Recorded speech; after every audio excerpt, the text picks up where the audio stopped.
how to effectively relieve back pain over the long term, even if you have the kind of pain that keeps coming back no matter what you try.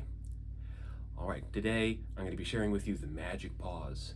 The magic pause is sort of the centerpiece of the Alexander technique. It's the most powerful leverage point that you can use to find effective, long-lasting, complete relief from issues like back pain and other musculoskeletal issues like repetitive strain injuries, TMJ, carpal tunnel syndrome, sciatica, things like this. So we're focusing on back pain because it affects so many people, and I'm a violinist, and I know that a lot of violinists and other musicians and artists also struggle with physical issues like this. So it's really important to me to share what I've learned over the years about the most effective ways to relieve this. And what's really great about the Alexander technique is that it doesn't help you relieve it just like when you're feeling relaxed, when you're not doing anything else. It helps you relieve the tension that causes the pain in the middle of your daily activities, in the middle of the times when you get most tense. All right? And this is what makes the Alexander technique really unique. It affects the critical moment. It changes how you use your body in the critical moment of the activity, when normally you might just get really tense and then have to manage the symptoms afterwards. Okay, so that's what we're going to be exploring today, the magic pause. Before we get into that, my name is Joseph Arnold. I'm a violinist, like I said, and an Alexander technique teacher. And the method that we're going to be exploring today is my take on the sort of central focus of the Alexander technique. I'm also an author and director of the Soulforce Arts Institute. And stick around to the end of the video for some exciting announcements about what's coming up in the Soulforce Arts Institute. Okay, so the idea, remember from last time, in the first part of this series, is that the root cause of issues like back pain and other musculoskeletal, especially repetitive strain kind of injuries, the root cause is not something physical or structural. It means that sometimes it is, but for the most part, for most people, what's really going on is that you're using your body with too much tension, and you don't even realize it. You don't even realize it because you're just so used to it.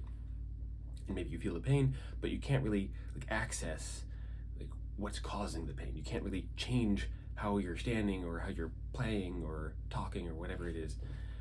And so today we're going to be talking about, and I'll be sharing with you the experience of how to change that, how to make that change.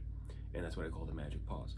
So the key is, again, to realize that the tension that causes excess pain and that kind of thing, is a behavior, not a physical structural issue. And so as with any behavior, there's a stimulus and a response. Okay, and the stimulus is whatever you're doing, whatever you're responding to, whatever you want to do, and your response is whatever happens in your body afterwards. So you get thirsty, you want to pick up your coffee cup, all right? And then whoosh, your body moves to do that. Or your phone rings, whoosh, and your body moves to pick up the phone. Okay, and this is just a basic aspect of life, right? But sometimes when you reach that stimulus, your body's response is to go, hold too much tension afterwards. So what we want to do is to have stimulus, instead of the old response, we want new response. Okay? So in a new response, ideally with more freedom and fluidity in your body and not the usual tension. So the leverage point is in between the stimulus and the response.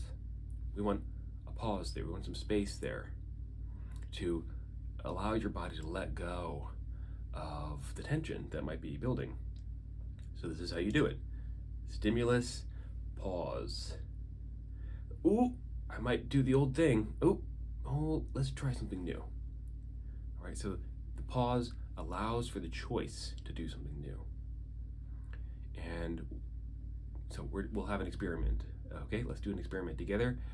First, we're going to set the baseline, flinging your arms up into the air. We're going to notice what happens in your body, not just in your arms, but your back, your neck, because your whole body is like a web. And we're going to be exploring that web-like character in your body in a future episode, so stay tuned for that. So, you might be getting tighter in your legs, and that affects your arms. because everything's connected like a web. So let's set a baseline. What do you notice in your body? Do you get tighter or freer? So fling your arms up in the air. Okay, just notice your body. Did your body get tighter or freer? Let's do it again. Okay, fling your arms in the air. Okay, did your body get tighter or freer? So this is your habit. And maybe you got a little bit tighter in your shoulders or in your neck or your back, all right? And we're not trying to relax anything right now. We're just setting a baseline. So now that you've noticed what happens in your body, we're gonna insert the pause. And in that pause, you're not gonna do anything. You're not gonna try to relax or anything special like that. We're just waiting to respond, okay? So, and then we're gonna see if that makes a difference for your quality of movement, if you got tighter or freer. So here we go. What I'm gonna say is, fling your arms up in the air, pause, and then we move, okay? Here we go. So fling your arms up in the air, pause. Okay, what do you notice? Did you get tighter or freer? Let's do it again. Fling your arms up in the air, pause. Okay, did you get tighter or freer? All right, so I noticed I got freer just by the simple act of taking that pause. All right, and so what you do is you begin to apply this pause to the critical moments in your life, the times when you get more tight than you'd like to. Typically, it's during the hard thing, the awkward thing, the challenging thing, the fast thing, or the slow thing. When your body gets really tight, you do the pause before you do the hard thing. Okay, so you're about to pick up your coffee cup, pause. And then you go, like that. All right, so there's lots of variations and lots of different ways of applying this to daily activities, even activities where you normally don't have time to pause. So I'm going to be having all of that, including all of those tips and tricks and practical examples in an online course that I'll be presenting soon. You can find out more about that on Magic Pause online course via my newsletter through my website, soulforcearts.com. And I'll also be offering that course for free in my online community. This is the announcement. I'm going to be opening the Soulforce Arts community in a couple weeks, in mid-February of 2024. And so it'll be a great place to learn how to connect with your artistic purpose, how to create more freely, and how to make art that matters. And we're going to be doing lots of workshops and Q&As, and it'll be a great way to connect with other artists and learn how to create art that really matters, art that's really alive. It'll be very hands-on, and I'll be offering a lot of content and answering questions and all that kind of stuff, offering this kind of material so we can really dive deep into how to connect with your soul force and make it real in your life. All right, and the best way to find out about that is through, again, my newsletter at soulforcearts.com. Okay, see you for part 3 next time, which will be about how to bend your body without getting tight. And this is something that a lot of people really struggle with. This is where a lot of back pain issues come. You're bending over and then, uh-oh.